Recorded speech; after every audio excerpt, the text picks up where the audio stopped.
आप देख रहे हैं Mahakal TV Hindi news channel. Mahakal TV Hindi news channel के सभी दर्शकों का बहुत बहुत स्वागत है। मैं हूं आपके साथ अंकिता। आइए शुरुआत करते हैं आज की कुछ खास खबरों से। गरीब किसान की दिव्यांग बेटी को बहला फुसलाकर लालच देकर विदेश में नौकरी के लिए भेजा और एक बच्चे की मौत के झूठे मुकदमे में फंसवाकर उसे मौत की सजा करवा दी। आगरा निवासी उजैर उर्फ पन्ना चौधरी निवासी नाई की मंडी शातिर बदमाश प्रवृत्ति का एक व्यक्ति है जो कि लोगों को फंसाकर ठगी करता है। उसने मेरी फिजिकली 70% डिसेबल बेटी शहजादी खान को 2021 में ऑनलाइन फेसबुक के माध्यम से दोस्ती करके विदेश में अच्छी नौकरी दिलवाने के नाम पर अपने जाल में फंसाया और बांदा से आगरा बुला लिया। उसके बाद उसको अबू धाबी में अपने जानने वाले किसी व्यक्ति के यहाँ भेज दिया। विदेश में अच्छी नौकरी दिलवाने के नाम पर उजैर ने शहजादी से 2 या 2.5 लाख रुपए मांगे थे। शहजादी ने आगरा में उजैर को जब पहली बार मिली तो 70-90 हजार रुपए कैश अपने तोले सोने की चैन दे दी, जिसकी कीमत लगभग 50,000 रुपए थी। उसके बाद शहजादी ने अबू धाबी से भी उजैर को 80,000 रुपए भेजा। लगभग 1,90,000 रुपए शहजादी उजैर को दे चुकी थी। मेरी बेटी शहजादी का भी पूरा शरीर बचपन में आग से झुलस गया, जिसकी वजह से उसकी शादी से परेशानी हो रही थी। उजैर ने कहा कि वो अच्छी खासी नौकरी लगवा देगा। जब वो पैसा कमा लेगी तो उसके चेहरे की प्लास्टिक सर्जरी हो जाएगी। उजैर ने मेरी बेटी को बताया कि अबू धाबी में एक जगह पर घर में 3 से 4 घंटे की जॉब है, इसके बदले 10,000 रुपए मिलेंगे। उसके बाद तुम फ्री से दूसरी जॉब कर सकती हो। मेरी बेटी उजैर के बहकावे में आई, परिवार में झूठ बोलकर उजैर के पास चली गई। मेरी बेटी शहजादी उजैर की बातों में आई, जिद करके आगरा चली गई। बोली कि मेरी एनजीओ में जॉब लगी है, अच्छी सैलरी मिलेगी। सोशल मीडिया पर उसके हजारों मानने वाले हैं, अच्छी लड़की भी है, कभी भी ऐसी हरकत नहीं कर सकती। उसके समर्थक उसे सामाजिक कार्यों में हमेशा प्रशंसा करते थे। मेरी बेटी ऐसा कभी नहीं कर सकती, उसे झूठे जाल में फंसाया गया है। आगरा जाने के बाद मेरी बेटी शहजादी को उजैर दिल्ली से ले गया, वहां से वो एयरपोर्ट ले गया।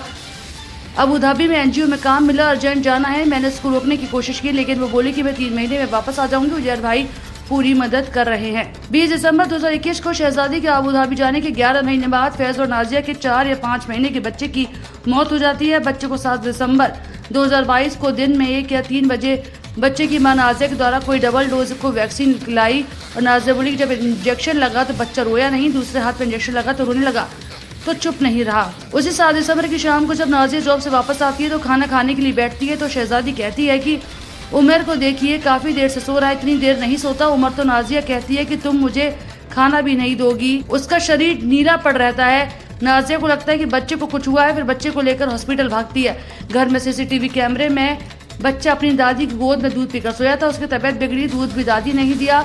उसके बावजूद शहजादी से बदले की नीयत से उसकी मौत की सजा तक पहुंचा दिया। शहजादी खान बांदा की रहने वाली जो फिलहाल अबू धाबी में मौत की सजा के इंतजार में जेल में बंद। उनके फैक्ट्स के बारे में हमारे साथ बैठे हुए हैं रेहान भाई, ये बताएंगे और उसके लीगल पहलू के बारे में हम बताएंगे। रेहान भाई, पहले आप फैक्ट्स बताइए कि दुबई कैसे गई शहजादी? शहजादी खान इंडिया में सोशल वर्क करती थी अपने बांदा जिले में।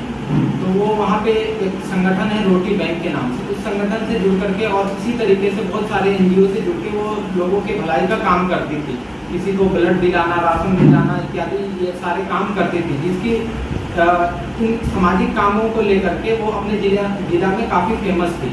तो उसके बाद शहजादी की इसी संगठन में आगरा के रहने वाले उजैर से मुलाकात होती है संगठन के जरिए। उजैर से 2-3 महीने बातचीत होने के बाद उजैर की फूफी नादिया और उसके फूफा फैज जो दुबई में रहते थे अबू धाबी में, वो प्रेग्नेंट थी।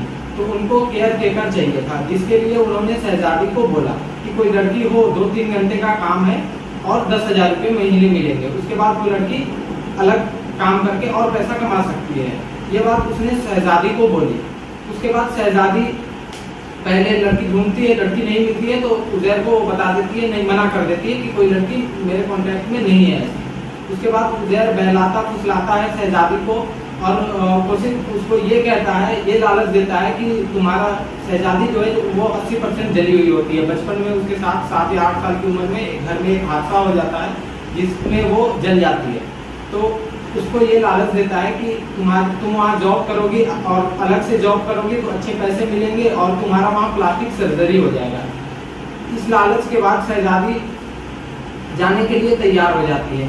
तो उजैर विदेश भेजने के नाम पर उससे 2-2.5 लाख रुपए मांगता है, जिसमें वो 70,000 रुपये कैश देती है और अपने सोने की चैन और ATM कार्ड और कुछ डॉक्यूमेंट्स वगैरह उजैर को दे करके 15 दिसंबर 2021 को वो दुबई जाती है। दुबई जाने के बाद दुबई जाती है वो विजिट वीज़ा पे, 3 महीने के विजिट वीज़ा पे उसे कोई दिक्कत नहीं होती है। उसके बाद वो 3 महीने का वीज़ा और विजिट वीज़ा लगाते हैं। 6 महीने तक शहजादी आराम से वहाँ रह रही थी। उसके बाद वो शहजादी, उसकी जो फूफी थी नादिया, वो शहजादी को बहला फुसला के 2 साल का डोमेस्टिक लेबर का वीज़ा लगा देती है। लगाने के बाद बच्चे की डिलीवरी होती है, वो वहाँ पे केयर टेकर के तौर पे काम करती हैं, कोई दिक्कत नहीं आती है। बच्चा जब 6-7 महीने का हो जाता है तो 4 या 6 महीने का, ये मुझे एग्जैक्ट याद नहीं है अभी, तो उसको कोई डोज लगती है वैक्सीन की, 2 डोज लगती है।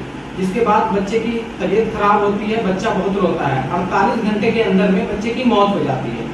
मौत से 1 दिन पहले शहजादी पूरे दिन आईएमओ वीडियो कॉल के जरिए अपने माता से लगातार बच्चे को दिखाती है, कहती है कि अम्मी ये बच्चा पूरे दिन रो रहा है। और ऐसा कभी नहीं हुआ था कि पहले रो रहा हो। और उसी दिन वो यानी कि बच्चे के माता पिता नादिया और फैज अपने काम पर होते हैं और घर में शहजादी और बच्चे के माता पिता की सास, मतलब बच्चे की दादी घर पे होती है। बच्चे की दादी बच्चे को दूध बना के पिलाती है और शहजादी ले जाकर सुला देती है। शहजादी ने दिन में 2 से 3 बार कॉल करके नादिया को बताया कि आज बाबू बहुत रो रहा है, इतना कभी नहीं रोता था, मैडम आ जाइए। तो वो अपनी ड्यूटी से छुट्टी होने के बाद वो एक वहाँ पे प्रोफेसर हैं, पढ़ाती हैं। तो वो छुट्टी होने के बाद आती हैं और खाना खाती हैं। खाना खाते टाइम शहजादी कहती है कि बाबू बहुत देर से सो रहा है, इतना कभी नहीं सोता था, एक बार देख लीजिए। तो नादिया इसमें गुस्सा होकर के कहती है कि चैन से खाना भी नहीं खाने देती। उसके बाद नादिया बच्चे को देखती है तो बच्चा हल्का नीला पड़ता है, तो उसे लेकर वो लोग हॉस्पिटल जाते हैं जहाँ पे उसे डोज लगा था। हॉस्पिटल जाने के बाद हॉस्पिटल कंफर्म कर देता है कि बच्चे की मौत हो चुकी है। तो वो लोग हॉस्पिटल में झगड़ा करते हैं। झगड़ा करने के बाद हॉस्पिटल वाले ये कहते हैं कि बच्चे आप पोस्टमार्टम कराइए कि बच्चा किस कारण से मरा है, तब जा करके हम बच्चे को देंगे। तो जैसा कि आप वकील साहब से पूछ सकते हैं कानूनी पहलुओं के बारे में कि वहाँ पे दुबई का एक रूल है कि किसी भी डेड बॉडी को बिना पोस्टमार्टम के वो नहीं हैंड ओवर नहीं किया जा सकता है। तो इसके लिए वहाँ पे पुलिस आती है और ये लोग लिख करके देते हैं कि ना तो मुझे किसी सरकारी संस्था या सरकारी ऑफिसर पे बच्चे की मौत कर सकते हैं, ना किसी इंसान पे सकते हैं। उसके बाद इनको 48 घंटे के अंदर में बॉडी मिलती है, 24 या 48 घंटे के अंदर में। इसके बाद ये 7 दिसंबर को बच्चे की मौत होती है, 7 दिसंबर 2022 को। उसके बाद ये बच्चे को दफना देते हैं वहाँ से अपना कंसेंट देने के बाद। उसके बाद 2 महीने लगभग 2 महीने बाद 8 या 9 तारीख को फरवरी में ये एक वीडियो बनवाते हैं शहजादी से जबरदस्ती। शहजादी को मार पीट के वीडियो बनवाते हैं जिसमें शहजादी को बोलते हैं कि तुम कबूल करो कि हमने बच्चे का नाक और गला दबा करके मारा है।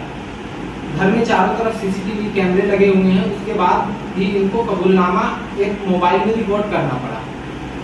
वो कबूल करने के बाद बच्चे को ये शहजादी को ये 10 तारीख को पुलिस में ले जा करके जमा कर देते हैं।